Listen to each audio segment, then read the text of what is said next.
gente vai terminar a abertura do sétimo selo.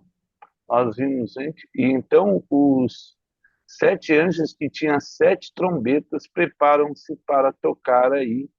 E a gente já viu essa questão tocar, mas vamos ler Apocalipse 11, verso 5. Apocalipse capítulo 11, o verso 5. Eu vou dar uma passada rapidinho nesses textos, e a gente já leu vários deles. Se alguém pretende causar-lhe dano, sai fogo da sua boca e devolve os inimigos, sim. Se alguém pertencer, causar-lhe dano, certamente deve morrer. E elas têm as duas testemunhas, depois a gente vai ver autoridade para fechar o céu, para que não chova durante dias, assim como nós lemos texto lá de Elias, né, e Eliseu, em que profetizaram, e tem autoridade também sobre as águas, para convertê-lo em sangue, como Moisés nas pragas do Egito, bem como para ferir a terra com toda sorte de flagelo, tantas vezes quanto quiserem. É, e depois de terem concluído o testemunho que devem dar, a besta que surge do abismo pelejará contra elas e a vencerá e as matará, e seu cadáver ficará estirado. Depois a gente vai falar sobre as duas testemunhas, essa conquista aí do anticristo sobre elas, né, achando que matando elas ia, mas depois elas vão ressuscitar. Vamos lá para Mateus 24, 31. Mateus capítulo 24, 31, fala aí a gente também já passou, o verso 31, sobre e enviará os seus anjos com grande clangor de trombeta, os quais reunirão os seus escolhidos dos 4 ventos de uma a outra extremidade dos céus. Então os anjos vão vir quando soar as trombetas para buscar aqueles que são dele. Ezequiel capítulo 10, aliás, Ezequiel 10, 2. Vamos lá para Ezequiel 10, 2. Ezequiel capítulo 10, 2. Olha só. E falou o homem vestido de linho, dizendo: vai por entre as rodas até debaixo dos querubins e enche as mãos das brasas acesas dentre os querubins e espalha sobre a cidade. E ele entrou à minha vista, os querubins estavam ao lado direito da casa. Quando entrou o homem de nuvem, encheu o átrio interior. Então se levantou a glória do Senhor de sobre o querubim, indo para a entrada da casa. E a casa se encheu. Esse texto é tão lindo lá, porque fala da autoridade de Jesus, da nuvem e o átrio, da resplandência da glória do Senhor. O taladrar das suas asas dos querubins se ouviu até o átrio exterior, com voz do Deus Todo-Poderoso quando fala. Né?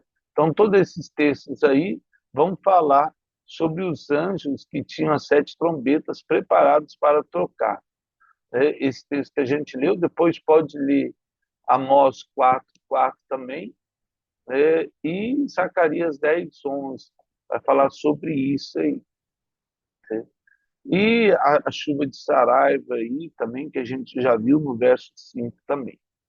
Voltando lá, Apocalipse 8, 7, o primeiro anjo trocou a trombeta e houve saraiva e fogo de mistura com sangue e foram atirados à terra. Então queimada a terça parte de terra e das árvores e também toda a erva verde. Essa saraiva aí é como bolas de fogo de vulcão. Então, quando o vulcão explode, atira ali, né, entra em erupção, atira aquelas rochas incandescentes, e aí, assim que o anjo tocou, as trombetas estão alinhadas com a abertura dos selos, com os cavaleiros lá do Apocalipse, que a gente já leu. O capítulo Apocalipse 11, verso 19, vamos lá, 11, 19, Apocalipse 11, 19,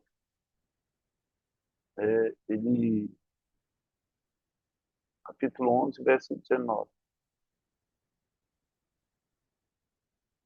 Olha só, e aí ele vai dizer assim: abriu-se então o santuário de Deus que se acha no céu e foi vista a arca da aliança, o seu santuário, e sobrevieram relâmpagos, vozes, trovões, terremoto e grande saraiva aí, de novo aí, os trovões.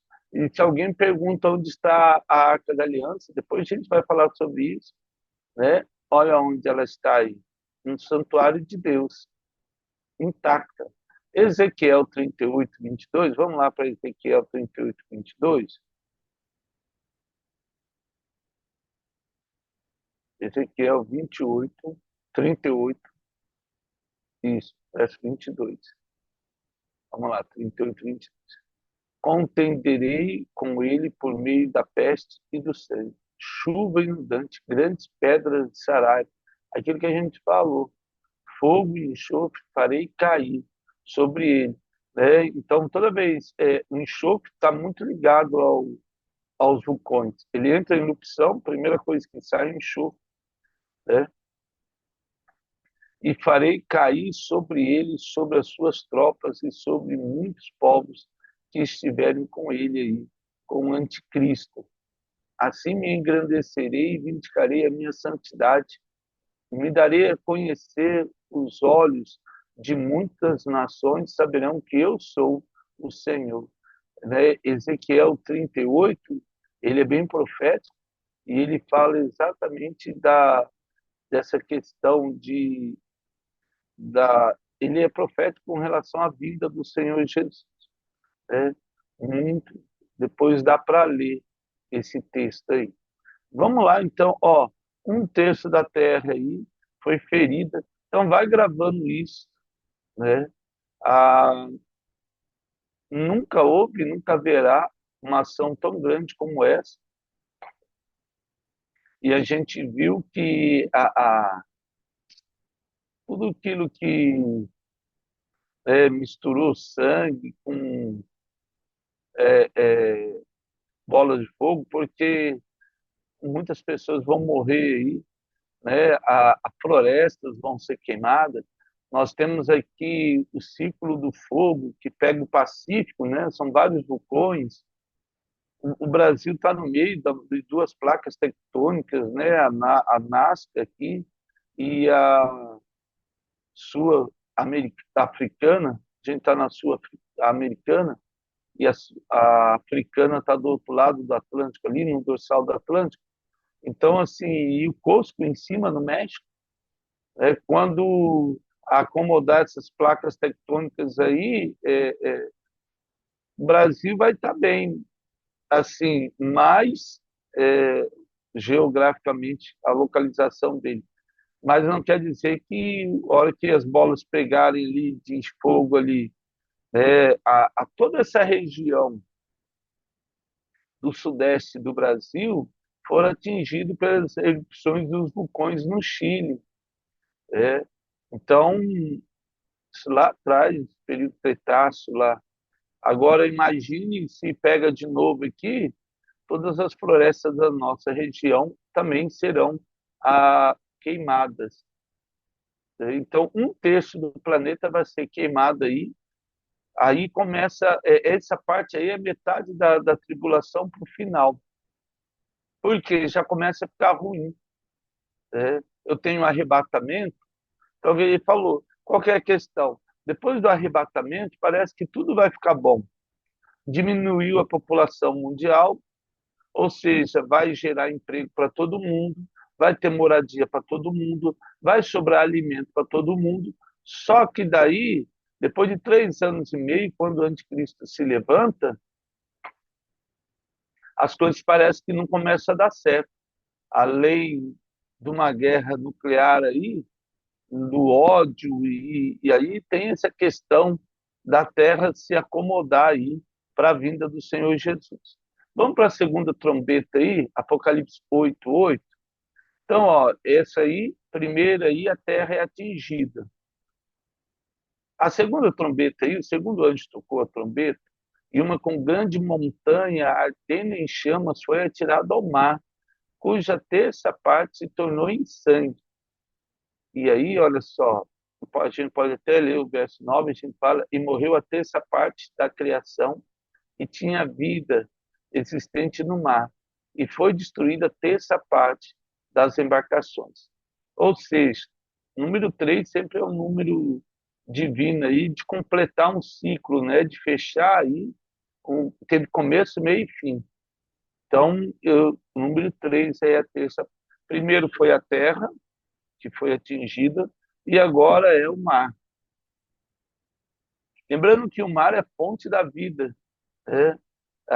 Quando a gente vai lá para Gênesis, pega a sua Bíblia lá em Gênesis capítulo 1, vamos lá em Gênesis capítulo 1, eu não ia falar, mas ah, ele chega no capítulo 1, ah, os céus fez Deus grandes aqui. Ó, o verso 20, ele começa assim, Gênesis 1, 20, ele fala lá. Diz também Deus, povoe-se as águas de enxames de seres viventes. Então, os primeiros seres viventes surgem na água, né? Até a teoria da evolução, ela parte disso também, né? De Darwin, ele tem essa concepção que as espécies viventes surgem do mar e aí vão evoluindo. Não vejo dificuldade nisso também na ciência. A diferença é que nós, seres viventes, é, seres viventes, não, nós, homens, viemos do pó da terra. É uma diferença muito grande aí, né? Então, ó, criou, pois, alguns animais também, depois a gente pode até falar sobre isso aí. A, a, diz também, Deus povoe as águas de enxame, seres viventes, e voem as aves sobre a terra, sobre o firmamento dos céus. Criou, pois, Deus grandes animais marinhos e todos os seres viventes que rastejam, os quais povoaram a água, e está falando dos animais anfíbios que andavam na terra, né? Segundo a sua espécie, todas as aves, segundo a sua espécie, e viu Deus que isso era bom.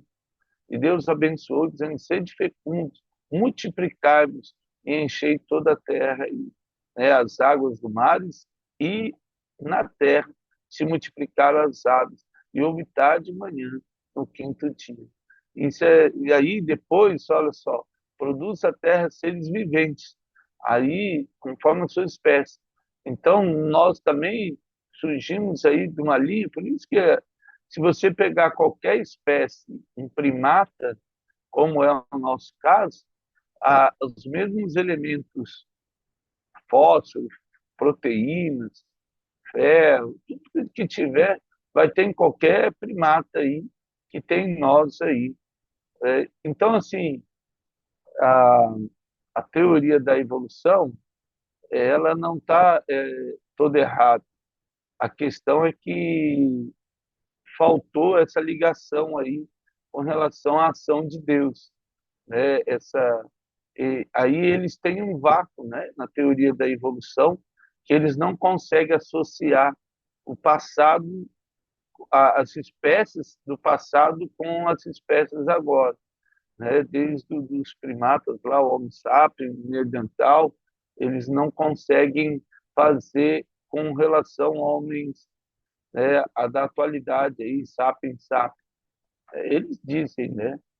Mas eu vejo que eu ainda creio que o ser humano, depois da queda, um grupo de pessoas que descendem de Caim, eu acredito que eles foram se tornando uma espécie eles foram tão guiados pela carne, né, que se tornaram quase animais. Eu acredito que assim, duas linhas, por isso que a Bíblia fala eu acredito que tanto é que Noé vem de Sete, essa geração mais é, e a geração dos homens das cavernas e tudo vieram ali de Caim ali, uma espécie bem animalesca, vamos dizer assim, bem animal mesmo. Então, eu acredito que é o mesmo ser humano, mas em vez dele evoluir, é como ele evoluiu, desevoluiu, não importa o nome aí, e eles regrediram aí a capacidade mental deles de uma maneira fora do comum, né? A gente vê, acredito que as pesquisas também científicas mostram isso, que é mais fácil a gente regredir às vezes do que evoluir, né? Com relação ao conhecimento, com relação ao saber, com relação a tudo. Então, o ser humano ele tem essa questão dele aí. Então, vamos lá. Ah, depois que destruiu a terça parte da Terra, destruiu aí a terça parte do mar aí, dos oceanos, da água aí, e caiu aí um grande meteoro. Então, quando um meteoro vai cair no período Jurássico lá, que vai matar os animais só, os dinossauros, a, a, o meteoro que caiu tinha 10 quilômetros, né? 10 quilômetros quadrados ali. E exterminou toda a vida, praticamente toda a vida na Terra. Pelo menos os animais de grande porte, esses deixaram de existir. E aí, esse aí vai cair, vai gerar uma grande tsunami na Terra. Vamos torcer, olha que coisa. Se cair no Pacífico, falando de nós aqui, de Brasil, né? Se cair no Pacífico, o Brasil não vai ter uma consequência muito grande, porque tem a Cordilheira dos Andes ali que dá uma segurada. Se cair no Atlântico, aí já era, né? Aí, aí não vai ter jeito mesmo, né? Principalmente o norte do Brasil, que é uma planície, né? Uma bacia do Amazonas ali. Então, toda essa região, nossa região de serra, né, tem mais de 1.200 metros aqui, a Serra do Mar aqui. Então, tem que ter uma super onda aí, com mais de 1.000 metros de altura aí, mais de 1.200 metros de altura para passar essa barreira aqui, né? Mas é questão que a gente falou, a questão dos terremotos que vai ter. Quando explode um vulcão, eu tenho uma acomodação geológica, então toda a estrutura, né, da Terra e as áreas endógenas aí, a questão da Terra, ela acaba sendo mudada e transformada, todo o relevo é modelado novamente. Então, assim, olhando assim, parece que é esse tipo de cálculo. Por que eu estou falando isso? É esse tipo de cálculo que as pessoas que têm grana acreditam que vão conseguir vencer aí uma guerra nuclear ou até a grande tribulação, né? Eles fazem os bunkers aí, os esconderijos aí, calculando aí talvez terremoto, maremoto, alguma coisa nesse sentido, mas lógico que a gente sabe que é incalculável tudo isso aí, não tem como. Você tem um, uma escala aí de proteção, mas a gente viu o Putin fez um avião lá, a Rússia fez, né? Que tem uma autonomia de 2 anos voando sem parar. A gente já pensou um avião voando 2 anos sem parar? Então, assim, se acontecer alguma coisa aqui na Terra, ele pega o avião e fica sobrevoando 2 anos até a Terra se acomodar aí. O único problema que ele não calculou, precisa ler a Bíblia, é que a grande tribulação, a metade dela vai durar 3 anos e meio, né? Então, aí, 3 anos e meio de acomodação da Terra.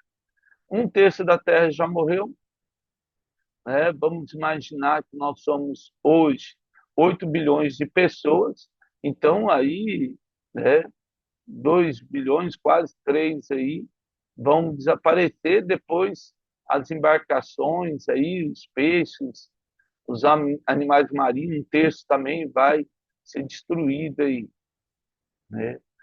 Tudo que a gente vê na terra e no mar aí são consequências aí da grande tribulação, da trombeta aí.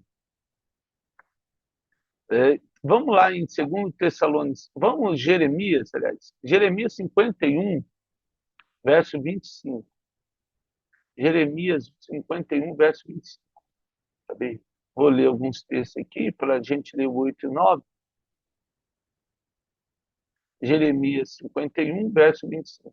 Eis que sou contra ti monte que destrói, diz o Senhor, que destrói toda a terra. Estenderei a mão contra ti e te revolverei das rochas e te farei de ti um monte de chamas.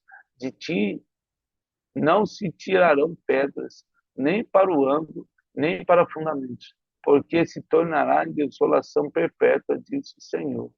Ele está falando sobre o anticristo, está falando sobre Satanás aí, a antiga Babilônia, o comércio. Daniel 2, 31, a gente já viu esse texto, quando Nabucodonosor tem a visão da estátua, aí o verso 31, do capítulo 2, ele tem a visão, né? Ah, aí ele vai falar, o verso 34 diz, quando estava olhando, uma pedra foi cortada, o verso 34, né? Sem ajuda de mão aí, né? Sem auxílio de mãos, e feriu a estátua nos pés de ferro e de barro, e esmiuçou.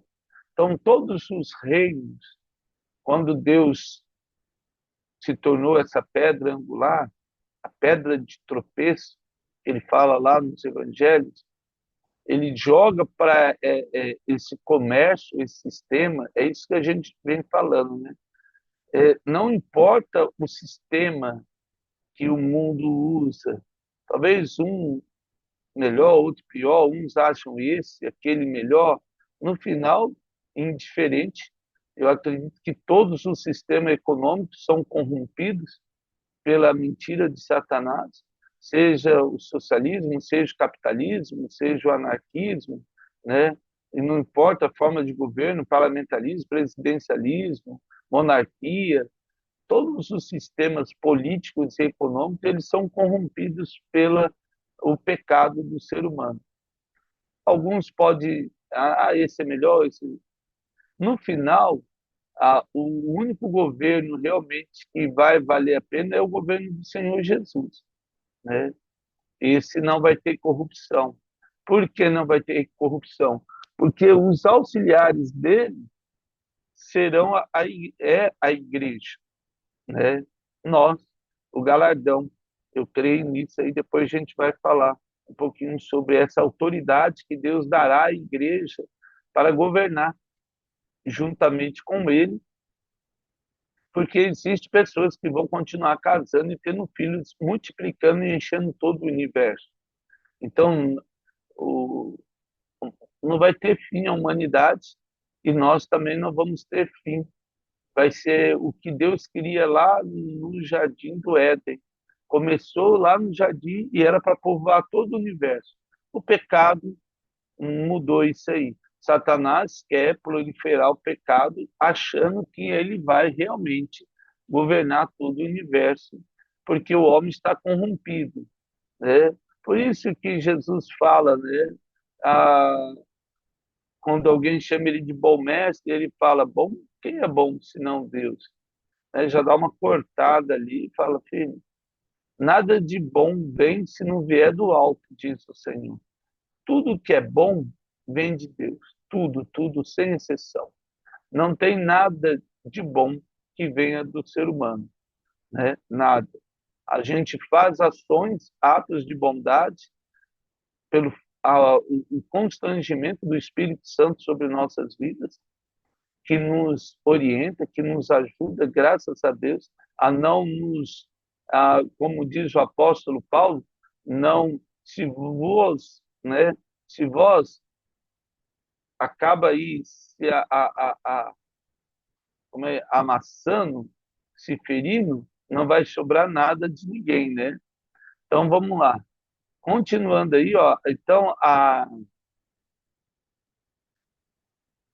Segundo Tessalonicenses 2:3, vamos lá para segundo Tessalonicenses 2:3, e vamos ler isso aí, essa destruição da terça parte. Ninguém de nenhum modo vos engane, porque isto não acontecerá sem que primeiro venha a apostasia e seja revelado o homem da iniquidade, o filho da perdição, o qual se opõe e se levanta contra tudo que se chama Deus, ou é objeto de culto, a ponto de assentar-se no santuário de Deus e ostentar-se como se fosse o próprio Deus. Primeira coisa que a gente tem que relembrar aí, muito importante, isso só vai acontecer quando o anticristo se levantar, ou seja, quando a primeira trombeta tocar, não a primeira não nessa sequência aqui, e a igreja for arrebatada, o anticristo vai ser revelado. No momento em que a igreja for arrebatada, o anticristo vai ser revelado. Então, só para a gente organizar essa ordem de maneira sistemática e ordenada, primeira coisa ali, a gente passou pelas igrejas da Ásia, vimos o trono de Deus, e aí vimos a abertura dos selos, e agora começa a trombeta. A abertura dos selos e as trombetas, elas andam na mesma sequência. É só para a gente entender. Aí que acontece? A igreja já foi arrebatada. Agora nós estamos na grande tribulação. A tribulação é a última semana de Daniel, são 7 anos. Então, no momento que a igreja é arrebatada, o anticristo se levanta. No momento que o anticristo se levantar, ele vai organizar a casa. E isso aí é fato. Então, assim, não vai ser... Gente, você vai ter um líder mundial durante 3 anos e meio fazendo, organizando, não, nada de guerra, ninguém mais vai brigar. E vocês aqui, ó, tem casa ali, moradia, tem aqui, ó, vamos calcular aí quem desapareceu. Lógico que eles vão trazer teorias sobre o desaparecimento da humanidade. É, não vai permitir que todo mundo fale, a igreja, bem que disseram mesmo, a igreja foi arrebatada. Lógico que vai ter alguém que frequentava a igreja, infelizmente não foi, e o Espírito Santo, eu creio, né, vai tocar nessas vidas também, e elas vão poder se converter na grande tribulação. Essa é a nossa esperança, até daqueles que a gente conversa e ama e fala, né, de alguma maneira, o Espírito Santo vai tocar. Que não precise passar pela grande tribulação, mas se passar, que possam encontrar o Senhor Jesus. Ah, e aí o que acontece? Então, durante 3 anos e meio, esse líder mundial vai organizar tudo. Só que daí vai vir um desarranjo de Deus. Qual que é o desarranjo de Deus? Primeira coisa que vai ver é essa acomodação das placas tectônicas aí, a questão dos vulcões vai desestabilizar a economia mundial, porque ela já vai se reorganizar nessa questão do comércio, reconstrução, assim como foi o fim da Primeira Guerra Mundial, a Segunda Guerra Mundial, nessas reconstruções, junta todo mundo, vai muito dinheiro, vai. Só que daí mal muitas frentes, muita queimada. Imagine, o Brasil não deu conta das queimadas alguns anos atrás, né, que pegou toda a região centro-oeste, parte da norte ali, até nossa região sudeste aqui, e a queimada pegou o cerrado ali com vontade, né, e parte da floresta amazônica. Foi muito ruim, né, ver todo esse território queimado. E o Brasil não deu conta. Imagine o Brasil e todos os países do mundo pegando fogo, né? Não tem quem ajude quem. E como se isso não bastasse, a questão do fogo, das queimadas, ainda tem essa questão dos terremotos. E aí já era, né? Os grandes centros urbanos são os mais afetados quando tem terremoto, porque tem prédios, construções, muitas pessoas. Então, assim, vai ser um caos. E aí tem esse meteoro aí que cai sobre o oceano. Então, além de tudo isso, tem uma grande tsunami, talvez ela vai vir até para apagar o fogo aí. Só que é assim, né? Deus vai fazer um arranjo na natureza para ela se autopreservar. Então, porque ele vem nessa sequência aí, e isso que eu achei legal, assim. Legal não é para quem estiver aqui, mas eu digo assim, a Terra está pegando fogo e está abrindo ali, né, as placas tectônicas, os buracos, tudo. E aí vem uma grande tsunami, uma água e cobre toda a Terra e aí apaga essa questão de chama, de fogo, né? A cristaliza ali de novo esses magmas, tudo que está fora ali, é como se tivesse, né, reorganizando tudo aí. E aí vamos para o versículo 10 ali, a gente, a terceira trombeta, mas esse a gente lê amanhã, a gente está chegando agora nessas partes, são bem legais aí. Qualquer dúvida, escreve lá, que daí a gente pode te sanar as dúvidas aí. Mas grave essa sequência aí na mente, para que a gente não se perca aí na hora dos textos aqui, porque nesses momentos aqui, o julgamento das trombetas, a abertura dos selos, elas vão andando. Como a gente leu a abertura do selo primeiro, parece que, opa, mas voltou de novo. Então, assim, só para você entender ali, né, os cavaleiros que aparecem lá, a questão da fome, da guerra, tudo, eles vêm junto aí nessas mudanças aí da Terra. Ó Pai, eu quero agradecer por essa manhã, sabemos que o tempo está curto e a tua vinda é certa, ó Pai. Que na autoridade do nome de Jesus, teu Espírito Santo venha falar aos nossos corações nesse dia, livrando-nos das mentiras de Satanás e salvando aqueles, ó Deus, que estão distantes do Senhor, assim como nós pedimos, livre das mentiras de Satanás, das tentações desse dia, e possamos ser luz. Ó Deus, nos ajude a levar pessoas ao teu evangelho, nos ajude a clamar pelo teu nome e a viver uma vida diferente, ó Deus. Sabemos que o mundo jaz do maligno, mas o Senhor é maior do que o mundo, independente. Venha sobre nós o teu reino, Senhor, e faça a tua justiça. Que nesse dia a glória do Senhor seja revelada em nossas vidas e possamos abençoar quem estiver perto. Que Ele peça em nome de Jesus. Amém. Amados, que honra estarmos juntos. Deus nos abençoe nesse dia em nome de Jesus.